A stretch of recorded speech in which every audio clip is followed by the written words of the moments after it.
There's no feeling more intense than starting over. If you deleted your homework the day before it was due, as I have, or if you left your wallet at home and you have to go back after spending an hour in the commute. If you won some money at the casino and then put all your winnings on red but it came up black. If you got your best shirt dry cleaned before a wedding and then immediately dropped food on it. If you won an argument with a friend and then later discovered that they just returned to their original view. Starting over is harder than starting up. If you're not ready for that, like if you've already had a bad day, then what you're about to go through might be too much. Feel free to go away and come back. I'll be here. Alright, thanks for coming with me on this trip. I'll understand if you have to take a break at any point. Just find a safe place to stop and quit the game. Don't worry, I'll save your progress, always. Even your mistakes.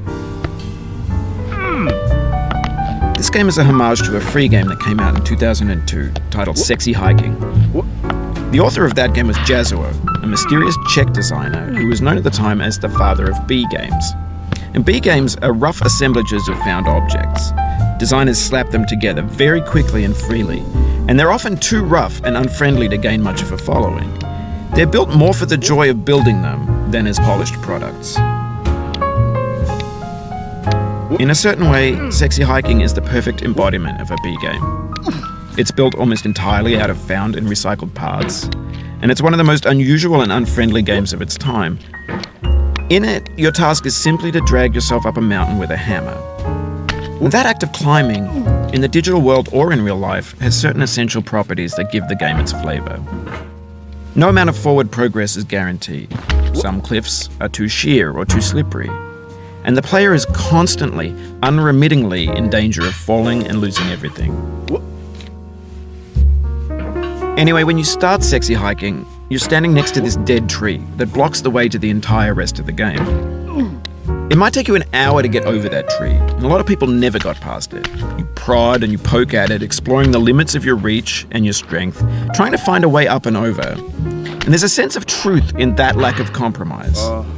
Most obstacles in video game worlds are fake. You can be completely confident in your ability to get through them once you have the correct method or the correct equipment or just by spending enough time. In that sense, every pixelated obstacle in Sexy Hiking is real. The obstacles in Sexy Hiking are unyielding, and that makes the game uniquely frustrating. But I'm not sure Jazuo intended to make a frustrating game. The frustration is just essential to the act of climbing, and it's authentic to the process of building a game about climbing. A funny thing happened to me as I was building this mountain. I'd have an idea for a new obstacle, and I'd build it, test it, and it would usually turn out to be unreasonably hard. But I couldn't bring myself to make it easier. It already felt like my inability to get past a new obstacle was my fault as a player rather than as a builder. Imaginary mountains build themselves from our efforts to climb them, and it's our repeated attempts to reach the summit that turns those mountains into something real. When you're building a video game world, you're building with ideas.